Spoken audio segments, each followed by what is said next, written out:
언약을 따라 성경을 본 결론은 새 언약이며 그 새 언약은 바로 예수 그리스도의 살과 피로 세워진 것임을 보았습니다. 한마디로 말하면 예수 그리스도의 십자가입니다. 미련하고 어리석은 십자가만이 구원의 능력이 됨을 살펴보았습니다. 오늘은 빌립보서에서 십자가를 어떻게 증거하고 있는지 살펴보려 합니다. 빌립보서 2장 5절에서 8절입니다. 너희 안에 이 마음을 품으라. 곧 그리스도 예수의 마음이니 그는 근본 하나님의 본체시나 하나님과 동등됨을 취할 것으로 여기지 아니하시고 오히려 자기를 비워 종의 형체를 가지사 사람들과 같이 되셨고 사람의 모양으로 나타나사 자기를 낮추시고 죽기까지 복종하셨으니 곧 십자가에 죽으심이라. 아멘. 우리 안에 그리스도 예수의 마음을 품으라고 합니다. 그리스도께서는 근본이 하나님의 본체이십니다. 그러나 하나님과 동등됨을 취할 것으로 여기지 아니하시고 자기를 비워 종의 형체로 오셔서 사람들과 같이 되셨습니다. 그리스도의 자기 비하의 최종점이 바로 십자가의 죽으심입니다.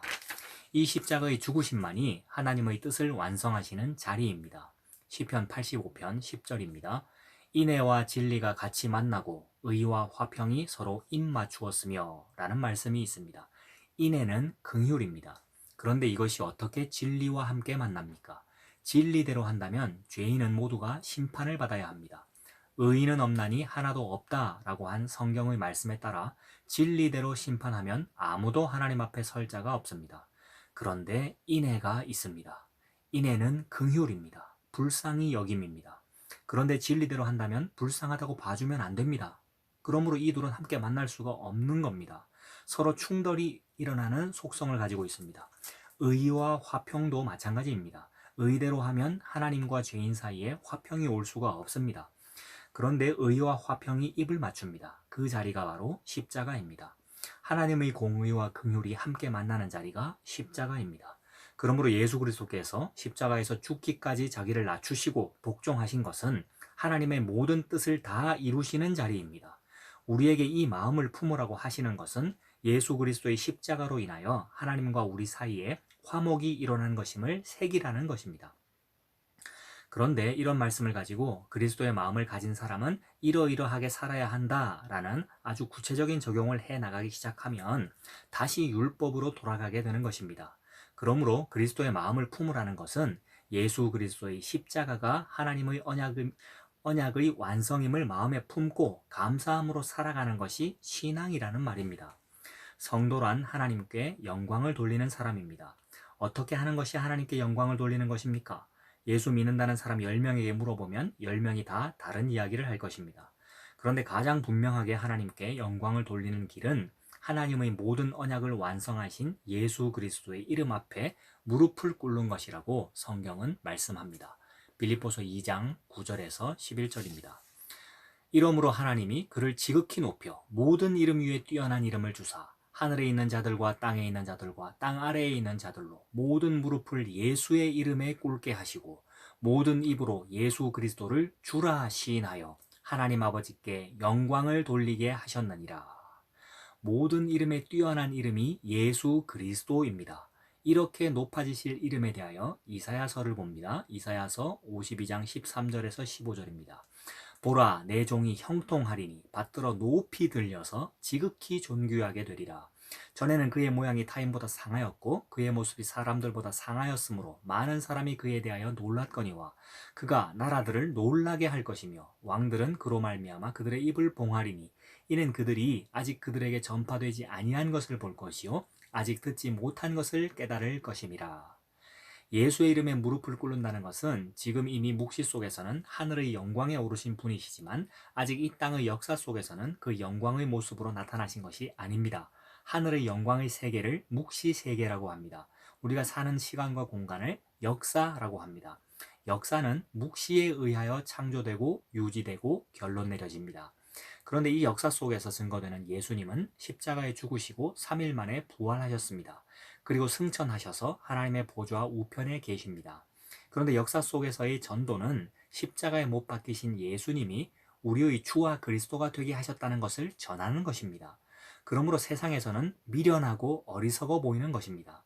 이렇게 미련하고 어리석은 십자가의 도 앞에 무릎을 꿇는 일은 사람의 힘으로 되지 않습니다. 세상에서 무릎을 꿇는 일은 자기의 소원을 이루기 위하여 권세 앞에 무릎을 꿇거나 연인을 얻기 위하여 그 상대 앞에 무릎을 꿇고 프로포즈를 하기도 합니다. 때로는 전쟁에서 항복하여 무릎을 꿇기도 합니다. 그러나 장수라면 무릎을 꿇으니 차라리 자결을 합니다. 그런 사람을 충성된 군인이라고 또 존경합니다. 그런데 십자가에서 저주받아 죽은 예수의 이름 앞에 누가 무릎을 꿇겠습니까? 더구나 내가 예수님을 죽인 죄인이라고 하면서 그 앞에서 당신이 나의 주시며 나의 하나님이라고 고백하는 무릎 꿇음이 인간으로 가능한 일이 아니라는 말입니다. 그러므로 오늘 우리가 예수 그리스도의 이름 앞에 진정으로 무릎을 꿇는다면 이것이야말로 기적이며 은혜입니다. 그러므로 우리가 예수님의 이름에 무릎을 꿇는 것이 하나님께 영광이 되는 일이라는 말씀입니다. 그러므로 하나님께 영광을 돌리는 것도 우리의 행위로 되는 것이 아니라 하나님의 은혜로 되는 것입니다. 그러므로 성도란 지금 예수님의 이름에 무릎을 꿇는 것입니다. 지금 무릎을 꿇지 않는 자는 재림의 날에 무릎을 꿇고 하나님께 영광을 돌린 후에 영원한 심판을 받는 것입니다. 그러므로 지금 예수 그리스도의 이름 앞에 무릎을 꿇지 않는 자는 십자가의 원수입니다. 십자가의 원수란 하나님의 원수가 되는 것입니다. 빌립보서 3장 17절에서 19절에 이렇게 증언합니다. 형제들아 너희는 함께 나를 본받으라. 그리고 너희가 우리를 본받은 것처럼 그와 같이 행하는 자들을 눈여겨보라. 내가 여러 번 너희에게 말하였거니와 이제도 눈물을 흘리며 말하노니 여러 사람들이 그리스도의 십자가의 원수로 행하느니라. 그들의 마침은 멸망이요 그들의 신은 배요 그 영광은 그들의 부끄러움에 있고 땅의 일을 생각하는 자라. 자신이 예수님을 죽인 죄인임을 알고 회개하며 예수 그리스도의 이름 앞에 무릎을 꿇는 것이 아니라 자신의 욕망을 신으로 삼고 땅의 영광을 위하여 무릎을 꿇는다면 그 마침은 멸망입니다. 이들이 예수 그리스도의 십자가의 원수로 행하고 있다는 말입니다. 그러므로 사람들이 무릎을 꿇고 기도를 많이 한다고 믿음이 좋은 것이 아니라 그 사람이 무엇을 위하여 무릎을 꿇었는지를 보아야 한다는 말입니다. 빌립보서 3장 20절과 21절입니다. 그러나 우리의 시민권은 하늘에 있는지라 거기로부터 구원하는 자 곧 주 예수 그리스도를 기다리노니 그는 만물을 자기에게 복종하게 하실 수 있는 자의 역사로 우리의 낮은 몸을 자기 영광의 몸의 형체와 같이 변하게 하시리라. 예수님의 이름 앞에 무릎을 꿇는다고 하여도 그 구하는 것이 자기의 욕망을 위하여 땅의 영광을 구하는 것이라면 십자가의 원수가 됩니다. 그러나 하나님의 은혜로 십자가 지신 예수님의 이름 앞에 무릎을 꿇은 사람이라면 예수 그리스도의 재림을 신부가 신랑을 사모하듯이 기다릴 것입니다. 이런 자들이 하늘의 시민권이 있는 사람입니다.